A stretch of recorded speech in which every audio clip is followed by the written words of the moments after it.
O fantasma do acidente. Vários anos atrás, minha esposa e eu estávamos viajando por um trecho solitário da estrada entre Nova York e Vermont. Eram 3 da manhã, não havia casas, postes, apenas a escuridão tomava conta lá fora. Estávamos ansiosos para chegar em casa, então mesmo que o limite de velocidade fosse 55 km/h, eu estava a cerca de 100. De repente, no meio da escuridão, apareceu o rosto branco de uma jovem com cabelos encaracolados e pretos, bem no meu para-brisa dianteiro. Seu rosto estava brilhantemente iluminado pelos meus faróis. Ela parecia assustada e estava balançando os braços freneticamente para frente. Não havia como eu evitar bater na jovem. E eu gritamos, nos encolhemos e nos preparamos para o impacto. Mas nada aconteceu. Não houve impacto, e ainda assim eu estava a 100 km/h. Como eu poderia não ter batido nela? Desacelerei o carro e parei. Perguntei à minha esposa se ela tinha visto a jovem. Ela tinha visto ela claramente como o dia, assim como eu tinha. Nós dois pulamos do carro esperando ver alguém deitado na estrada em algum lugar. Eu liguei minha lanterna e passei a procurar para cima e para baixo pela estrada, mas não tinha nada lá.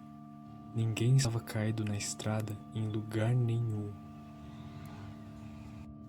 Até andamos para ambos os lados da rodovia, iluminamos a floresta, mas mesmo assim não conseguimos encontrar nada.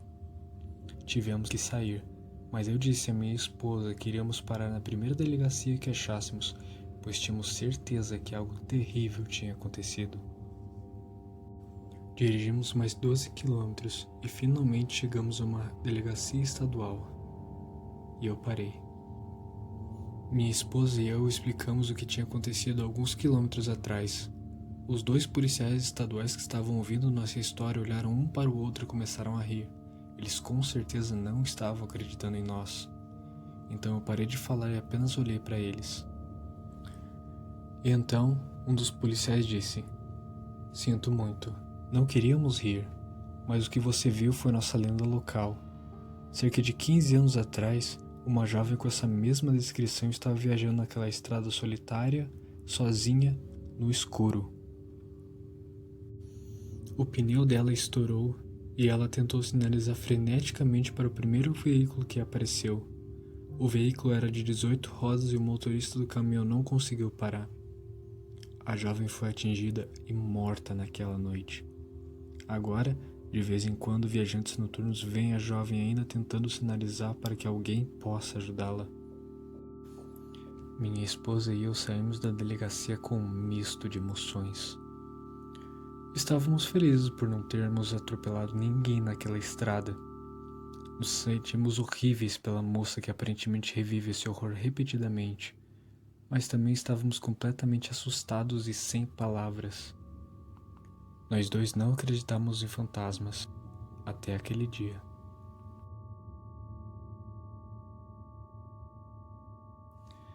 Há pouco mais de um ano, minha esposa e eu procurávamos uma nova casa para nos mudar. Moramos de aluguel em uma casa em que meus pais moram conosco. Procurávamos uma casa mais ampla e com mais quartos, 4 no mínimo. E após semanas de busca, minha esposa encontrou uma casa que atendia às nossas necessidades. Entrei em contato com a proprietária e logo negociamos um acordo de locação do imóvel.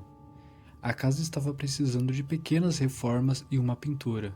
Então, antes da mudança, comecei o processo de reforma com a pintura. No primeiro dia, fiquei sozinho em casa. Era uma tarde chuvosa. A casa era enorme.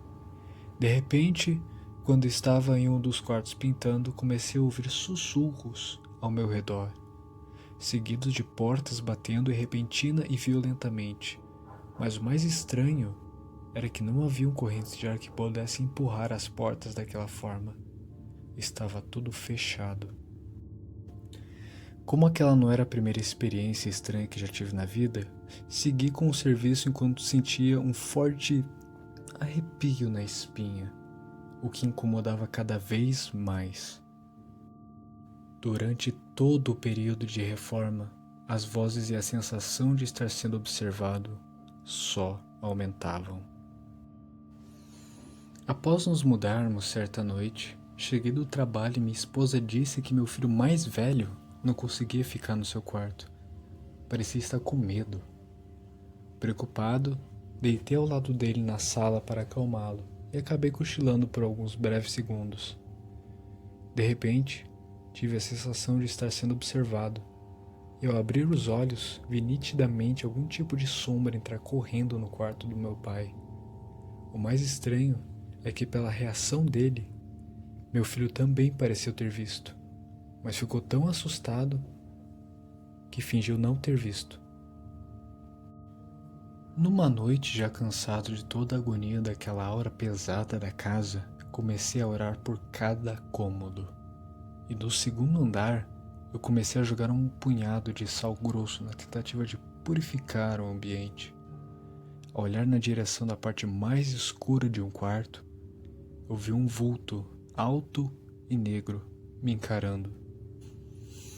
Tentei me aproximar para ver melhor, mas quanto mais eu me aproximava, mais minha cabeça girava e a minha vista ficava turva. Então joguei um punhado de sal na direção do vulto e senti um enorme arrepio por todo o corpo, que jamais havia sentido na vida. No dia seguinte acordei tarde e um pouco zonzo. Ao entrar no banheiro tomei um susto, encontrei nele um sapo negro enorme. Parecia que estava me esperando. Enquanto isso, na cozinha, outro sapo assustava minha mãe. Em outra ocasião, minha mãe, que já é idosa, se cortou um braço em uma parte da casa. Isso ocasionou uma série de enfermidades nela, incluindo uma febre seguida de delírio muito forte, ao ponto de termos que interná-la em um hospital.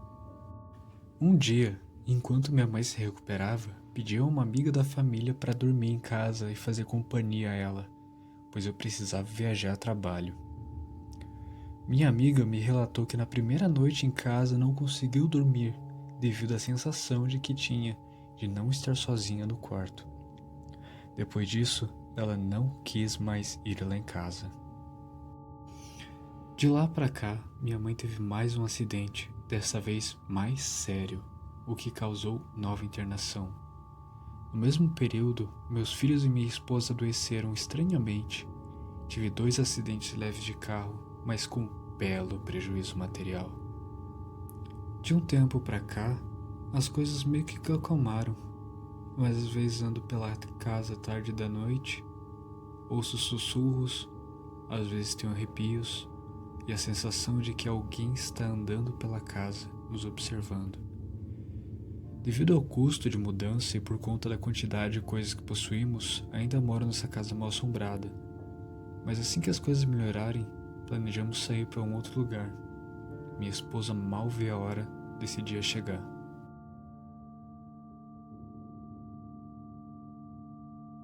Tinha 20 anos e trabalhava em uma fábrica de peças para motocicletas. O apartamento que eu morava, a 50 minutos de carro, bem nas montanhas, sendo um lugar bem no interior. A população da localidade é de idade bem avançada, com poucos jovens. Eu morava sozinho, e logo mais um amigo viria a morar comigo, para dividir as despesas, porque morar com 2 pessoas saía mais em conta. Bom, o primeiro fenômeno sobrenatural que aconteceu foi em um dia que eu cheguei do trabalho e tomei um banho, fiz uma comida rápida e logo liguei para o amigo que viria morar comigo. Conversamos pelo período de 1 hora sobre várias coisas. Quanto era o salário, quanto era o aluguel, etc. Enquanto conversávamos pelo telefone, eu escutei um barulho de criança correndo no apartamento de cima do segundo andar. Eu não liguei, pois criança gosta de brincar e correr e tal, né? Isso era em torno de 9 horas da noite, bem no momento do toque de silêncio que tem aqui no Japão. Desse horário em diante ninguém faz barulho à toa aqui, pois o pessoal é bem rigoroso com isso. Mas deu 11 da noite e o barulho continuou, em ritmo menor, e depois quando fui dormir às 11h30 acabou ficando um silêncio só. Então me levantei e fumei um cigarro, e fiquei pensativo. imaginando que deveria ter mudado um casal com um filho no segundo andar de cima, pois em um mês era a primeira vez que eu ouvia passos ali. Dormi tranquilo. No outro dia, chegando da fábrica, encontrei o responsável da empreiteira, um senhor japonês muito gente boa que cuidava das colocações na fábrica e nos apartamentos também.